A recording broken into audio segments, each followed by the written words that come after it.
नमस्कार दोस्तों, स्वागत है आपका हमारे यूट्यूब चैनल में। दोस्तों, आज की हमारी घटना की शुरुआत उत्तर प्रदेश के देवरिया जिले से होती है। देवरिया जिले में ही एक सोहनपुर नाम का गांव पड़ता है और उसी गांव में रहने वाला शमशेर सिंह। अब शमशेर जो था वो इस गांव का सरपंच होता है और सरपंच के पद पर रहते हुए शमशेर ने बहुत बड़ी बड़ी ठगी करके बहुत सारे पैसे कमा लिए थे। इसने अपना अच्छा खासा बैंक बैलेंस भी कर रखा था और ऊपर से इसके पास अपनी 20 एकड़ जमीन थी, उससे भी इसकी अच्छी खासी कमाई हो जाया करती थी। जमशेद जो था वो गांव के भोले भाले गांव के लोगों को जूती की नोक पर रखा करता था। गांव के गरीब लोग जो भी इसे मदद मांगने आया करते थे, ये सरपंच उसकी मदद नहीं किया करता था। गांव के जो सभी लोग थे वो इससे काफी ज्यादा परेशान थे। लेकिन दोस्तों, वो ये एक ऐसा सरपंच था जो कि दिन दिन में तो एक भला इंसान बनने का ढोंग किया करता था, लेकिन रात के समय में ये एक राक्षस बन जाया करता था। ये सरपंच जो थे वो रात के समय में गांव के गरीब लोगों की महिलाओं को अपनी पुरानी हवेली में बुला लिया करता था और इन महिलाओं के साथ वो अपना वक्त बिता लिया करता था। अब दोस्तों, होता क्या है कि इस सरपंच के परिवार में इसकी धर्म पत्नी भी होती है जिसका नाम जो है वो अनीता होता है और इसकी एक विधवा भाभी होती है जिसका नाम जो है वो सुनैना होता है। ये दोनों ही औरतें अपने घर के कामकाज संभाला करती थी और जब कोई ये जो सरपंच था वो हमेशा ही उल्टे सीधे काम किया करता था। लेकिन आगे चल करके दोस्तों, जो ये जमशेद की पत्नी अनीता होती है वो बहुत बड़े बड़े कांड करने वाली थी, जिसके बारे में ना तो सरपंच कुछ जानता था और ना ही उसकी भाभी कुछ जानती थी। इस तरीके से कुछ दिनों का वक्त गुजर जाने के बाद एक ऐसा भी दिन आ जाता है दोस्तों, जिसमें सुबह के तकरीबन 9 बजे का समय हो रहा होता है और जो ये सरपंच होता है वो अपनी पत्नी अनीता से कहता है कि अनीता, आज मुझे शहर में जाना पड़ेगा। तभी पत्नी कहती है कि तुम हर रोज शहर में क्या करने जाते हो और वहां पर जाने के बाद तुम करते क्या हो, वो मुझे सब कुछ पता है। अब जैसे ही पति अपनी पत्नी की इन बातों को सुनता है तो फिर उसे गुस्सा आना शुरू हो जाता है और इसके बाद पति जो है वो अपनी पत्नी को डांटना फटकारना शुरू कर देता है।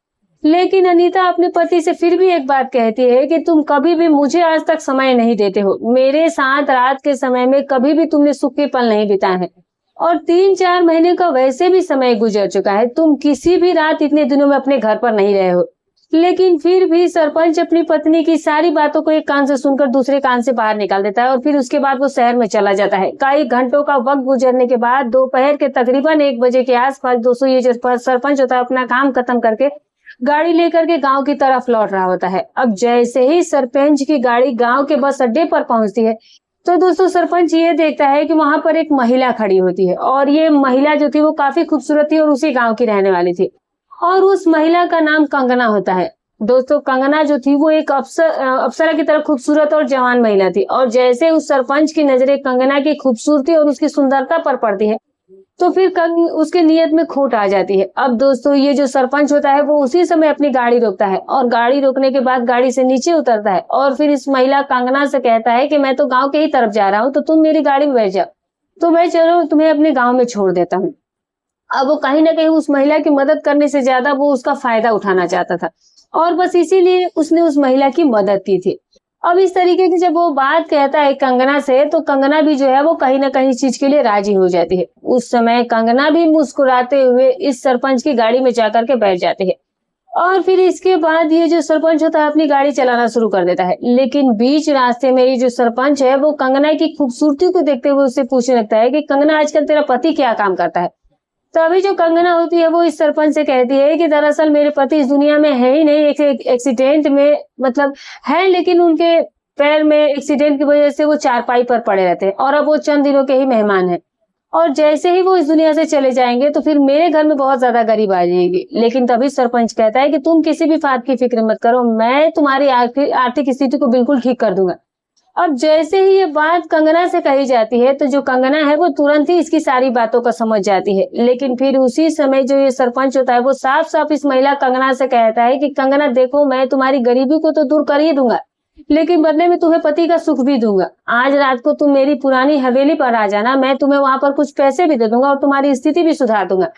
अब जैसे ही ये बात कंगना सुनती है तो वो भी कहाँ कुछ कम थी। तभी कंगना कहती है कि सरपंच साहब, आप बिल्कुल भी फिक्र मत कीजिए, आपकी मेहरबानी से ही अब मेरे घर का गुजारा वैसे भी चलता है, तो मैं आज रात को 10 बजे के आसपास आपकी हवेली पर आ जाऊंगी। अब जैसे ही महिला इन बातों को कहती है तो सरपंच ये बात सुनकर के बहुत खुश हो जाता है और इस तरीके से 10 मिनट का वक्त गुजरने के बाद ये दोनों गांव में पहुंचते हैं और इसके बाद ये कंगना इसके गाड़ी से नीचे उतर करके अपने घर की तरफ चल पड़ती है।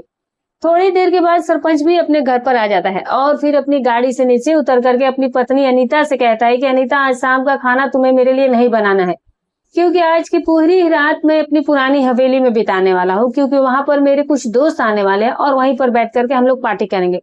इसकी पत्नी अनीता जो थी वो आज भी अपने पति से सिर्फ एक ही बात कहती है कि तुम कभी भी अपने पत्नी को समय नहीं देते हो, मुझे भी थोड़ा सा टाइम दे दिया करो। लेकिन दोस्तों ये जो सरपंच होता है वो अपनी पत्नी को धमकी देना शुरू कर देता है, कहता है कि तुम मेरे मामलों में टांग अड़ाया ही मत करो। और इसके बाद दोस्तों जो ये व्यक्ति होता है वो अपने घर से बाहर निकल जाता है और जैसे ही शाम का समय हो जाता है तो सरपंच जो है वो अपनी पुरानी हवेली पर चला जाता है और हवेली पर जाने के बाद वो उसी हवेली में शराब मंगवाता है और फिर इसके बाद इस हवेली के अंदर बैठ करके वो शराब पीना शुरू कर देता है। देखते ही देखते रात के तकरीबन 9-10 बजे के आसपास का समय हो चुका था। अब जो ये सरपंच है वो उस महिला कंगना के पास फोन करता है और फिर उसे ये कहता है कि अब तुम मेरी हवेली पर आ सकती हो, बिल्कुल मैं अकेले हूँ। तो कंगना ये कहती है कि जब मेरा पति और मेरे देवर गहरे नींद में सो जाएंगे तब मैं अपने आप ही आपके पास आ जाऊंगी, आप बिल्कुल भी फिक्र मत कीजिए। और इसके बाद फोन कॉल रख दिया जाता है। अब जो सरपंच है वो फिर से बैठ करके शराब पीना शुरू कर देता है। अब जैसे ही रात के तकरीबन 10 बज जाते हैं तो कंगना ये देखती है कि अब उसका पति भी गहरी नींद में सो चुका है और उसका देवर जो था वो भी अब गहरी नींद में सो चुका था। जो कंगना होती है वो उसी समय दबे पांव अपने घर से बाहर निकलती है और फिर इसके बाद पुरानी हवेली के दरवाजे के सामने जा पहुंचती है। दरवाजे को जाकर खटखटाती है और तब जाकर के जब जंगशेर सिंह अपने घर का दरवाजा आकर के खोलता है, जंगशेर ये देखता है कि उसके सामने अप्सरा जैसी महिला कंगना खड़ी होती है और कंगना की खूबसूरती और सुंदरता को देख करके ये सरपंच जो है वो उसी समय कंगना का हाथ पकड़कर इसे हवेली के अंदर ले जाता है और फिर इस हवेली का दरवाजा बंद कर दिया जाता है। और फिर इसके बाद दोस्तों ये जो सरपंच होता है वो इस महिला को लेकर के कमरे के अंदर जाता है, कंगना को कुछ पैसे दे देता है और फिर उससे कहता है कि आज की पूरी रात तुम्हें यहीं पर बितानी पड़ेगी। कंगना का चरित्र जो था वो शुरू से ही कुछ ठीक नहीं था। कंगना जो थी वो इसकी सारी शर्तों को हामी भर देती है और फिर इसके बाद इस बंद कमरे के अंदर इन दोनों के बीच इन दोनों की रजामंदी से गलत रिश्ते कायम होते हैं। ये दोनों जो है वो अपनी जरूरतों और अपनी इच्छाओं को पूरा करना शुरू कर देते हैं और ये दोनों मिलकर के तब तक इस काम को करते हैं जब तक कि इन दोनों की जरूरतें पूरी नहीं हो जाती हैं। और फिर जैसे इन दोनों का सारा काम खत्म हो जाता है तो फिर जो ये कंगना होती है वो सरपंच से सिर्फ एक ही बात कहती है कि सरपंच साहब, मेरे घर में मेरा देवर भी है और आप उसे जानते भी, जिसका नाम राजू है और उसके पास आजकल कोई काम धंधा नहीं है। अगर आप उसे अपने खेत में कोई काम धंधे का काम नौकरी दे देते हैं तो आपकी बहुत बड़ी मेहरबानी होगी। अब जैसे ही सरपंच इस महिला कंगना की बातों को सुनता है तो कहता है कि ये कौन सी बड़ी बात है, मैं तुम्हारे देवर से बातचीत पर करूंगा और उसे नौकरी पर रख लूंगा। और इस तरीके से ये महिला बहुत ज्यादा खुश हो जाती है और फिर इसके बाद ये जो सरपंच होता है इस महिला को और भी पैसे देता है और रात के 1 बजे के आसपास ये महिला जो है वो पैसे लेकर के उस हवेली से बाहर निकलती है और फिर बाहर निकलने के बाद सीधे अपने घर पर आ जाती है। इसी तरीके से पूरी रात बीत जाती है और फिर जैसे ही अगला दिन सुबह आता है तो सुबह के करीब 8 बजे के आसपास का वक्त हो रहा था। कंगना जो थी वो अपने देवर को सिर्फ एक ही बात कहती है कि मोहन, मैंने सरपंच साहब से बातचीत कर ली है और वो तुम्हें अपने खेतों में नौकरी देने के लिए तैयार हो गए हैं, तो तुम ऐसा करो कि थोड़ी देर के बाद उनके घर पर चले जाओ। तभी उसका देवर कहता है कि ठीक है भाभी, फिर मैं उसके घर पर जाकर उनसे मिल लूंगा। और अब इसके बाद जैसे ही आधे घंटे का वक्त बीतता है तो फिर जो उसका देवर होता है वो अपने घर से बाहर निकलता है और जो ये मोहन होता है वो सीधा ही जंगशेर सरपंच के घर पर पहुंच जाता है। उसके घर पर एक पार्क होता है और उस पार्क में ही उस सरपंच और उसकी पत्नी जो थे वो दोनों बैठ करके चाय पी रहे होते हैं। और जैसे ही ये लड़का मोहर जो है वो इस पार्क में जाता है तब सरपंच के जाकर सीधे ही पैरों में गिर जाता है और फिर सरपंच साहब से वो कहता है कि सरपंच साहब, मैं आपके खेतों में काम करना चाहता हूँ। तभी सरपंच कहता है कि ठीक है, कोई बात नहीं, तुम आज से ही मेरे खेत में काम करना शुरू कर दो। लेकिन दूसरी तरफ दोस्तों वहीं पर अनीता भी बैठी थी और अनीता की नजरें जैसे ही मोहर की कद काठी और इसकी बलवान शरीर पर पड़ती है तो अनीता की नीयत में कमी आ जाती है। अब दोस्तों अनीता अपने मन में यही सोचती है कि उसका पति तो वैसे भी उसे पति वाला सुख नहीं देता है, तो क्यों ना मैं इस लड़के को ही अपने प्रेम जाल में फंसा लूं और ये लड़का जो है वो मेरी सारी इच्छाओं को पूरा कर सकता है। जब ऐसे ऐसे ख्याल अनीता के मन में आने शुरू हो जाते हैं तो जो ये अनीता होती है वो अपने मन में इस बात को ठान लेती है कि अब तो मैं इस नौकर को किसी भी तरह हासिल करके ही रहूंगी। और इस तरीके से दोस्तों ये जो सरपंच होता है वो अब इस लड़के मोहर को अपने खेतों में नौकरी दे देता है। अब दोस्तों मोहर जो था वो भी हर रोज अब सरपंच के घर पर आता था। पहले वो आकर के घर के काम काज करता, पशुओं को चारा वगैरह डालता, उनका दूध निकालता और फिर खेत में जाने के बाद अब वो खेत का भी काम कर लिया करता था। 10 दिनों के अंदर ही इस लड़के मोहन ने सरपंच का दिल जीत लिया था। लेकिन दोस्तों, जो ये सरपंच की पत्नी अनीता थी, उसकी नजरें तो अब इस नौकर पर बाज की तरह टिकी हुई थी। अनीता अब इस नौकर को किसी भी हाल में हासिल करना चाहती थी और अनीता जो है वो इस नौकर को हासिल करने के लिए किसी भी हद तक जाने को तैयार थी। अनीता जो थी वो पूरी तरीके से अपने नौकर पर ही फिदा हो चुकी थी, उसके ऊपर आकर्षित हो चुकी थी। लेकिन ये जो देवर था वो भी कुछ कम नहीं था। अब नौकर भी अपनी मालकिन की खूबसूरती को कई बार घूर चुका होता है, देख चुका होता है, लेकिन दोनों को अब तक कोई मौका ही नहीं मिल पाया था। कुछ दिनों का वक्त बीता है दोस्तों, और फिर एक ऐसा भी दिन आता है कि सुबह के तकरीबन 8 बजे का समय हो रहा था। अब जो ये सरपंच था वो अपने पार्क में उस समय बैठा हुआ था और उसी समय उसकी भाभी जो है वो इस देवर के पास आती है, सरपंच के साहब आती है। और देर साथ जो दोस्तों ये जो सुनैना होती है वो अपने देवर से कहती है कि आज मेरी माँ का फोन आया है, तो वो बीमार है, तो इसलिए मुझे अपने मायके जाना पड़ेगा। तभी सरपंच जो है वो अपनी भाभी से ये कहता है कि ठीक है भाभी, आप बिल्कुल भी फिक्र मत कीजिए, मैं खुद ही आपको मायके में ले जाकर के छोड़ देता हूँ। लेकिन तभी इसकी भाभी सुनैना कहती है कि लेकिन मुझे आज ही जाना है। तभी सरपंच कहता है कि ठीक है, फिर भी कोई बात नहीं, आप ऐसा करो कि बच्चों को साथ में आप लेकर के चली जाइए। अब इसकी भाभी तभी कहती है कि तुम ही चलो, मुझे गाड़ी तक छोड़ कर आओ। और अब इसके बाद जो ये सरपंच होता है वो उसी समय अपने घर से अपनी गाड़ी बाहर निकलता है और फिर अपनी पत्नी से यही कहता है कि अनीता, मैं कल शाम तक अब घर पर वापस आ पाऊंगा। दरअसल मैं भाभी को छोड़ने के लिए उनके मायके लेकर के जा रहा हूँ। अब जैसे ही अनीता से ये बात कही जाती है तो अनीता बहुत खुश हो जाती है। अनीता यही सोचती है कि आज उसके पास बहुत ही अच्छा मौका है। और इसके बाद जो ये सरपंच होता है वो अपनी भाभी को अपनी गाड़ी में बैठाता है और साथ में घर में जितने भी बच्चे थे वो उनको भी अपनी गाड़ी में बैठा लेता है। और इसके बाद जो ये सरपंच होता है वो गाड़ी चलाना शुरू कर देता है। थोड़ी ही देर में ये जो सरपंच होता है वो अब अपनी भाभी को लेकर के इनके मायके में पहुंच जाता है। और फिर मायके में जाने के बाद अब जो ये सरपंच होता है वो शाम के समय अपनी पत्नी अनीता के पास फोन करता है और वो अपनी पत्नी से फोन पर ये कहता है कि अनीता, तुम कल तक घर का ख्याल रखना, कल शाम को ही मैं लौट कर आऊंगा, क्योंकि आज मैं आऊंगा नहीं। और इस तरीके से ये बातचीत जो है वो हो जाती है। लेकिन दूसरी तरफ दोस्तों, जो उसकी पत्नी थी अनीता, वो आज एक बहुत बड़ा कांड करने वाली थी। अनीता ये देखती है कि आज घर में कोई था नहीं और उस समय तक नौकर भी घर पर वापस नहीं आया था। जैसे ही शाम के तकरीबन 7 बजते हैं तो जो ये नौकर होता है वो मोहन थक हार करके खेत से गांव में आ जाता है। और फिर इसके बाद दोस्तों मोहन जो है वो पशुओं का दूध निकालना शुरू कर देता है। उसी समय जो सरपंच की पत्नी अनीता होती है वो अपने इस नौकर के पास जाती है और फिर जाकर के नौकर से कहती है कि एक काम करो कि तुम पशुओं को दूध निकालने के बाद घर के अंदर आना, मुझे तुमसे कुछ जरूरी बात करनी है। और इसके बाद मोहन कहता है कि ठीक है मालकिन, मैं अभी थोड़ी देर में आपके पास आता हूँ। और इसके बाद दोस्तों जो मोहन है वो पशुओं का दूध निकालना शुरू कर देता है। और जैसे ही थोड़ा और अंधेरा होता है तो फिर इसके बाद जो ये मोहन है वो रात के 8 बजे के आसपास सब अपनी मालकिन के घर के अंदर प्रवेश कर जाता है। अब दोस्तों इसके बाद मालकिन मोहन जो है वो अपनी मालकिन को आवाज लगाता है।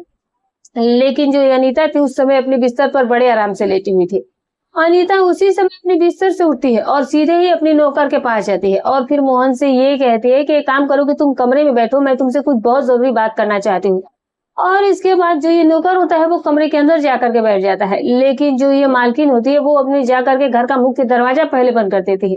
और जैसे ही घर का मेन दरवाजा बंद किया जाता है तो इस नौकर की धड़कनें काफी तेज हो गई थी। नौकर जो था वो अपने मन में यही सोच रहा था कि आज जो ये मालकिन है कुछ न कुछ कांड रचने वाली है, और वास्तव में होने वाला भी यही था। और इसके बाद जो इसकी मालकिन होती है वो अपने नौकर से आकर के कहती है कि देखो आज घर पर कोई है नहीं, और वैसे भी मेरा पति भी किसी काम का नहीं है। मेरा पति जो है वो कभी भी मुझे समय ही नहीं देता है, वो मेरे पास तक नहीं आता है।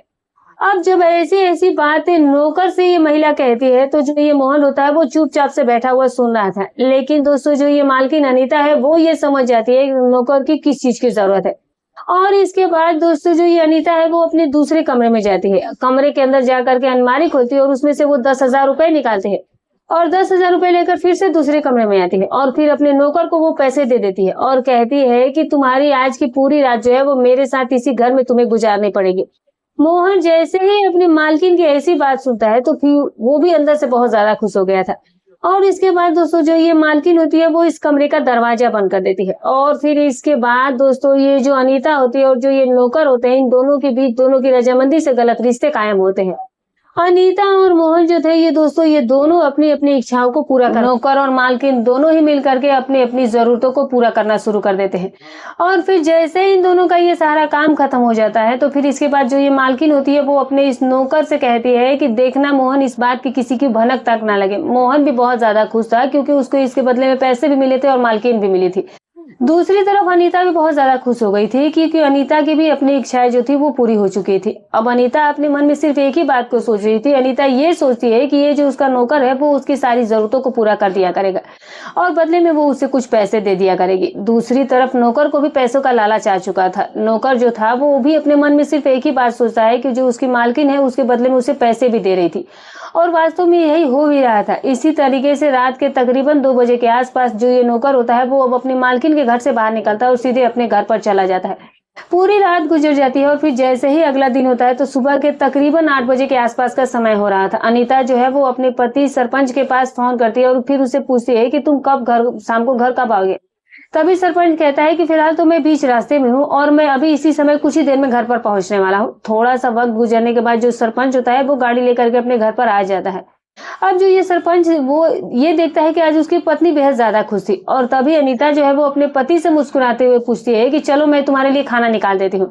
लेकिन सरपंच को इस बात की जरा से भी भनक नहीं होती है कि जो उसकी पत्नी है वो अनीता ने रात के समय में अपने नौकर के साथ मिलकर के बहुत बड़ा कांड किया है। और फिर इसके बाद अनीता जो है वो अपने पति सरपंच से ये पूछती है कि जो ये मेरी जेठानी है, जो दीदी है, वो क्यों नहीं आई। तभी जो ये सरपंच है वो ये बताता है कि वो 4-5 दिन अपने घर पर रहेगी और बच्चे भी वहीं पर रहेंगे और ठीक 4 से 5 दिनों के बाद मैं उन्हें वापस लेने के लिए उनके घर पर जाऊंगा। और इस तरीके से दोस्तों जो ये सरपंच होता है वो खाना खाने के बाद अब अपने खेतों की तरफ निकल जाता है। इस तरीके से लगभग 3-4 दिनों का वक्त बीत जाता है और फिर एक तारीख आ जाती है, एक ऐसा दिन आ जाता है कि सुबह के तकरीबन 8 बजे के आसपास का समय हो रहा था। और जो ये पति था जंगशेर अपनी पत्नी अनीसा से कहता है कि अनीता, जो ये तुम्हारी जेठानी है उनका कॉल आया है और फिलहाल मैं भाभी को लेने के लिए उनके घर पर उनके गांव पर जा रहा हूं और मैं ये कोशिश करूंगा कि शाम तक मैं आज लौट कर ही आ जाऊं। अब दोस्तों ये 2-4 बातें कहने के बाद जो ये सरपंच होता है वो अपने घर से अपनी गाड़ी बाहर निकालता है और फिर गाड़ी लेकर के अपनी भाभी के मायके में जाता है। आखिरकार शाम हो जाती है और शाम के समय में जो उसकी भाभी के माता पिता होते हैं वो सरपंच जी से ये कहते हैं कि सरपंच साहब आप ऐसा कीजिए कि आप कल सुबह अपने घर को जाइएगा। आज की रात जो है वो आप यहीं पर रह जाइए और इसी बहाने हमारी बेटी भी रह जाएगी। और इस तरह से आखिरकार सरपंच जी भी मान जाते हैं। और इसके बाद जो ये सरपंच होता है वो अपनी पत्नी अनीता के पास फोन करता है और पत्नी से ये बताता है कि बात यह है कि आज शाम को मैं वापस नहीं आ पाऊंगा क्योंकि रात हो गई है, तो मैं कल सुबह ही घर पर आऊंगा। और जैसे ही अनीता अपने पति की इन तरह की बातों को सुनती है तो बहुत ज्यादा खुश हो जाती है। अनीता यही सोचती है कि आज फिर उसके पास बहुत ही अच्छा खासा मौका आ चुका है और इस मौके को वो हाथ से गंवाना नहीं चाहती थी। और अब इसके बाद देखते ही देखते रात के तकरीबन 8 बजे का समय हो जाता है। अब जो ये नौकर होता है मोहन उस समय अपने पशुओं की देखभाल ही कर रहा होता है और उसी समय जो ये मोहन होता है वो घर के अंदर जाता है और फिर अपनी मालकिन से जाकर के कहता है कि मालकिन अब मैं अपने घर जा रहा हूँ। लेकिन तभी दोस्तों होता क्या है कि जो ये अनीता होती है वो अपने नौकर से ये कहती है कि मोहन तुम एक काम करो कि तुम्हें मोटरसाइकिल चलानी आती है या नहीं आती है। तभी उसका नौकर उसे ये कहता है कि मालकिन मुझे बेशक मोटरसाइकिल चलानी आती है। और फिर इसके बाद दोस्तों जो अनीता होती है वो अपने इस नौकर को अपने पास बुलाती है और फिर उसे कहती है कि आज की पूरी रात हम किसी होटल में गुजारेंगे और तुम जो है मुझे खुद लेकर के होटल में चलोगे। अब जैसे ही मोहर से ऐसी बात कही जाती है तभी नौकर कहता है कि मालकिन क्यों ना आज की पूरी रात हम इस घर के ही अंदर बिता ले। लेकिन फिर भी अनीता उसे ये कहती है कि जो मजा होटल में है वो घर में नहीं आएगा, तो हम आज रात के 9 बजे के आसपास मोटरसाइकिल से किसी होटल में चलेंगे। अब दोस्तों जैसे तैसे करके अनीता जो है वो आखिरकार अपने नौकर को इस काम के लिए मना लेती है और इसके बाद जैसे ही रात के तकरीबन 9:30 बजे के आसपास का समय होता है जो ये नौकर होता है वो मोहर अब इस घर से मोटरसाइकिल निकालता है और फिर साथ में मालकिन अनीता को इस मोटरसाइकिल पर बैठाया जाता है और फिर नौकर जो है वो अपनी मोटरसाइकिल चलाना शुरू कर देता है। और अब थोड़ी ही देर में ये दोनों पास के नजदीकी शहर में जाते हैं और वहां पर जाने के बाद ये दोनों किसी होटल की तलाश करते हैं और जैसे ही इन दोनों को होटल मिल जाता है तो फिर ये होटल के मालिक से मिलते हैं और वहां पर कुछ पैसे देते हैं और फिर इस होटल के अंदर एक कमरा बुक कर लिया जाता है। दोनों जो थे वो आज बहुत ज्यादा खुश थे। और फिर इसके बाद दोस्तों जो ये मालकिन होती है वो अपने नौकर को लेकर के होटल के कमरे के अंदर चली जाती है। होटल के कमरे का दरवाजा बंद करने के बाद आज भी इन दोनों के बीच में गलत तरीके से रिश्ते कायम होते हैं। ये दोनों ही मिल करके अपनी ज़रूरतों को पूरा करना शुरू कर देते हैं और फिर जैसे ही इन दोनों का ये सारा काम खत्म हो जाता है तो फिर क्या होता है दोस्तों की जो ये नौकर होता है ये कहता है कि चलिए मालकिन अब जल्दी से गाँव चलते हैं। तभी अनीता कहती है कि हाँ ठीक है अब चलते हैं। और फिर इसके बाद ये दोनों इस होटल के कमरे से बाहर निकलते हैं और होटल के मालिक को पैसे देने के बाद वापस से ये गांव में लौट करके आ जाते हैं। इस तरीके से आज की पूरी रात गुजर जाती है और फिर जैसे ही अगली सुबह होती है तो दोस्तों सुबह के समय जो ये सरपंच होता है वो अपनी भाभी सुनैना को लेकर और उनके बच्चों को लेकर के गांव में वापस आ जाता है। अपनी पत्नी अनीता से जाकर के मिलता है और अनीता के चेहरे की मुस्कुराहट देख करके सरपंच अपने मन में यही सोचने लगता है कि आजकल जो उसकी पत्नी है वो कुछ ज्यादा ही खुश रहने लगी है। लेकिन सरपंच को इस बात की जरा सा भी भनक नहीं थी कि उसके पीठ के पीछे उसकी पत्नी जो है वो अपने ही नौकर के साथ क्या काम कर रही है, क्या रंगरलियां मना रही है। और इस तरीके से काफी महीनों का समय बीत जाता है और इस बीते हुए वक्त के दौरान ये महिला जो अनीता थी जब भी इसे मौका मिलता था ये अपने नौकर को लेकर के कभी होटल में चली जाती थी तो कभी अपने घर के ही अंदर उसके साथ अपना वक्त बिता लिया करती थी। इसी तरीके से जो थी वो बेफिक्री से ये सारा काम करी थी। उसे ऐसा लग रहा था कि इस चीज के बारे में कभी किसी को कुछ पता ही नहीं चलेगा।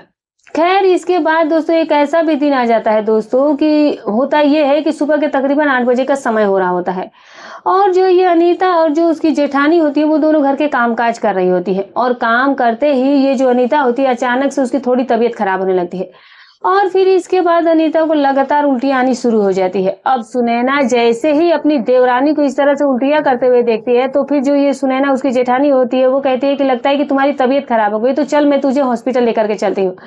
अब दोस्तों घर के अंदर उस समय सरपंच भी बैठा हुआ था। अब जो ये भाभी होती है वो दौड़ते हुए अपने देवर सरपंच के पास जाती है और फिर उससे कहती है कि आज तुम्हारी पत्नी अनीता की तबीयत बहुत खराब लग रही है, उसे काफी ज्यादा उल्टियां हो रही है और उसे चक्कर भी आ रहे हैं।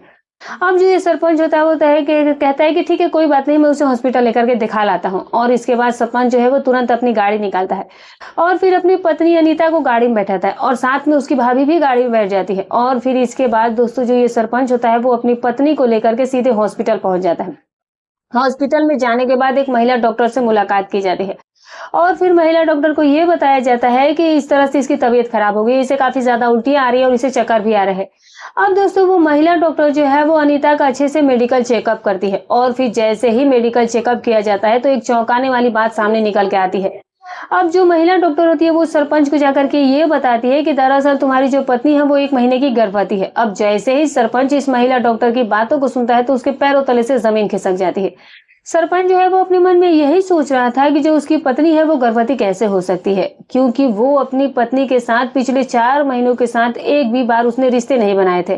तो आखिरकार उसकी पत्नी जो थी वो गर्भवती कैसे हो गई थी। अब इस तरीके से दोस्तों इस सरपंच को काफी ज्यादा गुस्सा आने लगा था, लेकिन हॉस्पिटल में तो वो सरपंच कुछ पत्नी के साथ नहीं कर पाया। इस तरीके से अब जो ये जंगसेर होता है वो अपनी पत्नी के लिए कुछ दवाइयां लेता है और फिर दवाइयां लेने के बाद जो ये सरपंच होता है वो अपनी दोनों महिलाओं को लेकर के घर पर वापस आ जाता है।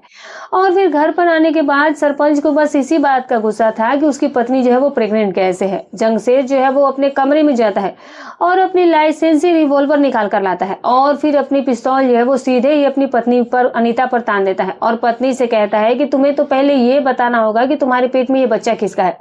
जैसे ही अनीता के कनपट्टी पर पिस्तौल रखी जाती है तो अनीता बहुत ज्यादा डर जाती है, घबरा जाती है और आखिरकार डर के मारे वो अपने पति को बता देती है कि ये जो बच्चा है वो हमारे घर के नौकर मोहन का है। अब जैसे ही ये बात वो सरपंच सुनता है तो उसका गुस्सा जो है वो 7वें आसमान पर चला जाता है।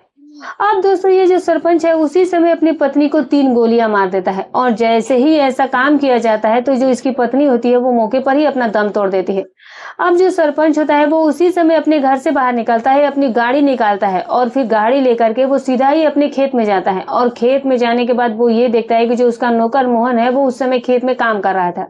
अब जंगसेर जो है वो अपने नौकर के पास ही सीधे जाता है। काफी देर तक वो उसकी पिटाई खेत में ही करता है और पिटाई करने के बाद जब उसका गुस्सा शांत नहीं होता है तो फिर क्या करता है कि जो ये सरपंच है वो अपने नौकर मोहर को 2 गोलियां मार देता है और फिर मौके पर ही उस नौकर की भी मौत हो जाती है। अब आसपास में कुछ किसान भी वहीं मौके पर ही मौजूद होते हैं। अब ये किसान जैसे ही घटना स्थल पर पहुंचते हैं तो फिर ये देखते हैं कि जो ये सरपंच है इसने अपने नौकर की हत्या कर दी थी। अब इन्हीं किसान में से एक किसान होता है दोस्तों, जो कि नजदीकी पुलिस स्टेशन में फोन कॉल कर देता है और तकरीबन 1 घंटे का वक्त बीतने के बाद घटना स्थल पर पुलिस भी पहुंच जाती है। पुलिस जो है वो इसके बाद अब नौकर का शव कब्जे में लेती है और फिर जंगसेर की पत्नी अनीता का भी शव अपने कब्जे में ले लेती है और फिर जंगसेर को मौके पर से ही गिरफ्तार कर लिया जाता है और गिरफ्तार के बाद उसे पुलिस स्टेशन लाया जाता है। और जब उससे पूछताछ शुरू की जाती है तो जो ये जंगसेर होता है वो पुलिस के सामने यही बताता है कि उसकी पत्नी ने उसे धोखा दिया था। उसकी पत्नी जो है वो अपने ही नौकर के साथ गलत रिश्ते में थी और मेरी पत्नी इसीलिए प्रेग्नेंट भी हो गई थी और बस इसी वजह से मैंने अपनी पत्नी और अपने नौकर दोनों की ही गोली मार करके हत्या कर दी। और इसके बाद दोस्तों जो ये पुलिस होती है अब सरपंच के खिलाफ चार्जशीट दायर कर देती है। अब ये बात तो भविष्य में पता चलेगी कि आखिरकार इस सरपंच को क्या सजा जज साहब देते हैं। लेकिन दोस्तों इस पूरे घटनाक्रम ने जो ये सरपंच ने अपने नौकर और अपनी पत्नी के साथ जो कुछ किया, क्या वो सही था या गलत था, कमेंट करके जरूर बताइएगा। तो दोस्तों ये रही कहानी। दोस्तों हमारी कहानी सुनाने का उद्देश्य किसी की भावनाओं को ठेस पहुंचाना नहीं, ना ही किसी के दिल को आहत करना है। बस केवल आपको सतर्क करना है, आपको जागरूक करना है। फिर मिलूंगी कल एक और नई रोचक घटनाक्रम के साथ। तब तक